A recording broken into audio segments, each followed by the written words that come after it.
On aime à croire qu'on prend nos décisions après mûre réflexion, en pesant le pour et le contre. Mais est-ce vraiment si rationnel que ça ? Ou y aurait-il parfois des fils invisibles qui tirent les ficelles dans les coulisses de notre esprit, orientant nos choix à notre insu ?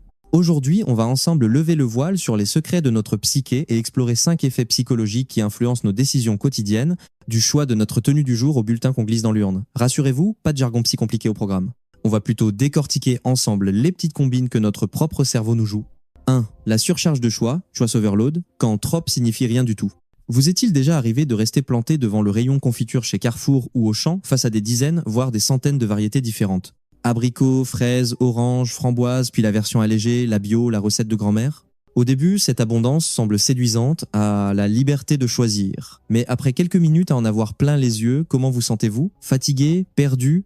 Et n'avez-vous pas fini par prendre un peu par dépit votre habituelle confiture de fraises, ou pire, par repartir sans rien acheter ? C'est précisément l'effet de surcharge de choix, ou comme on dit si bien en français, l'embarras du choix. Contrairement à l'idée reçue que plus il y en a mieux c'est, notre cerveau a une capacité limitée à traiter l'information. Submergés par les options, nous avons tendance à nous sentir paralysés, incapables de décider, ou si nous choisissons à être insatisfaits, nous demandant toujours si l'autre option n'aurait pas été meilleure. Pensez à la sélection d'un film sur Netflix ou Canal Jaunes. Vous scrollez pendant des lustres, passant d'une bande-annonce à l'autre, pour finalement réaliser, une demi-heure plus tard, que vous n'avez toujours rien choisi et qu'il serait être plus sage d'aller vous coucher. Paradoxalement, cette liberté de choix infinie nous vole parfois le plaisir et la satisfaction liés à la décision elle-même.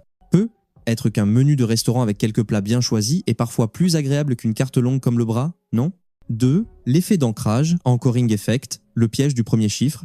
Imaginez-vous flâner dans une brocante. Vous repérez une vieille lampe qui vous plaît. Vous demandez le prix, le vendeur répond « Celle-ci est spéciale, elle est à 150 €. Instantanément, ce chiffre de 150 € vient de jeter l'encre dans votre esprit. Même si vous trouvez ça cher, toute votre négociation va désormais tourner autour de ce montant.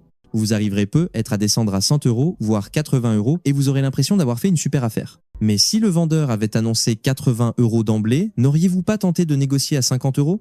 Voilà l'effet d'ancrage. Notre cerveau a tendance à se fier excessivement à la première information reçue l'encre pour prendre une décision ou faire une estimation.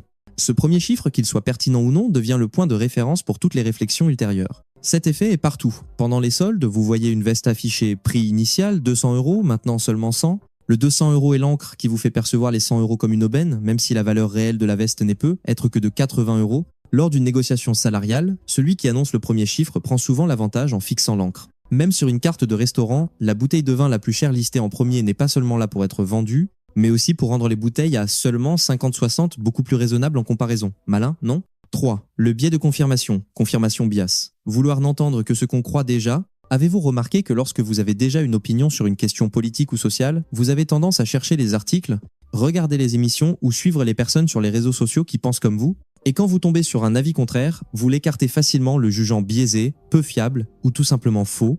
Bienvenue dans le monde merveilleux du biais de confirmation. C'est notre tendance naturelle à rechercher, interpréter et mémoriser les informations qui confirment nos croyances ou hypothèses préexistantes. C'est un peu comme si nous portions des œillères sélectives. Nous ne voyons que ce qui correspond à notre vision du monde et filtrons le reste. À l'ère numérique, avec les bulles de filtre des réseaux sociaux, cet effet est décuplé. Les algorithmes sont conçus pour nous montrer du contenu que nous sommes susceptibles d'aimer et d'approuver, créant involontairement des chambres d'écho où nos opinions sont répétées et renforcées, plutôt que remises en question. Cela peut mener à une polarisation de la société et rendre plus difficile la compréhension et l'empathie envers ceux qui ont des points de vue différents. L'esprit du débat contradictoire, une valeur chère à notre culture française, se trouve parfois mis à mal par ce piège mental. 4. L'effet de cadrage, framing effect. L'habit ne fait pas le moine, mais la façon de présenter les choses, si. Considérez ces deux façons de décrire le même yaourt. A. Yaourt contenant 20% de matière grasse. B. Yaourt à 80% sans matière grasse. Logiquement, les deux phrases décrivent la même réalité, mais laquelle vous semble la plus attrayante ? La plupart des gens préféreront la B, car elle est cadrée, framed, de manière positive, l'absence de gras. C'est l'effet de cadrage. La manière dont une information est présentée, la façon dont elle est mise en scène, peut influencer considérablement nos décisions, même si le fond de l'information reste identique. C'est comme regarder le même paysage à travers différentes fenêtres. La perception change. Cet effet est largement utilisé en publicité, en politique et dans les médias.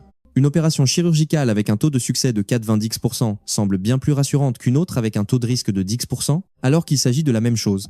Une politique présentée comme un allègement fiscal est plus séduisante qu'une coupe dans les services publics.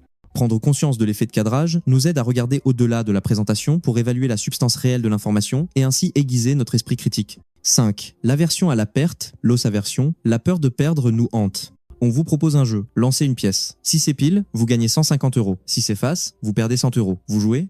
Théoriquement, le pari est avantageux. Le gain potentiel est supérieur à la perte potentielle. Pourtant, la plupart des gens refuseront. Pourquoi? Parce que la douleur de perdre 100 € semble bien plus forte que le plaisir d'en gagner 150. C'est l'aversion à la perte. Les psychologues ont découvert que, pour notre cerveau, l'impact psychologique d'une perte est souvent environ 2 fois plus puissant que celui d'un gain équivalent.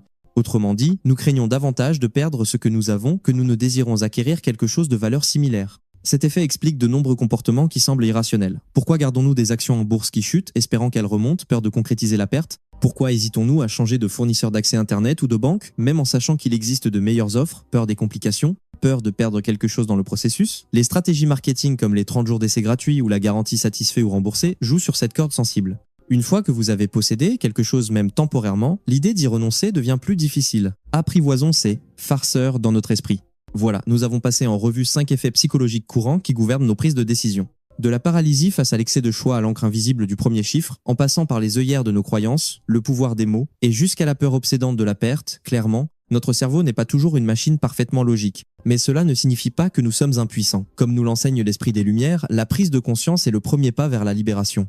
En comprenant mieux ces petits bugs de notre système mental, nous pouvons devenir plus vigilants. Nous pouvons nous demander, suis-je submergé par trop de choix? Ce chiffre est-il une encre? Est-ce que je cherche uniquement à confirmer ce que je crois déjà? Comment cette information est-elle cadrée? Ma peur de perdre influence-t-elle ma décision? Reconnaître ces effets ne nous transformera pas en décideurs robotiques parfaits, et ce n'est sans doute pas souhaitable. Après tout, ce sont aussi ces imperfections qui font la complexité et parfois le charme de la nature humaine. Mais avec un peu de lucidité et d'auto-questionnement, nous pouvons mieux naviguer dans le labyrinthe des choix, prendre des décisions plus éclairées, plus conscientes, et vivre une vie un peu plus libre, fidèle à cet esprit que nous chérissons tant.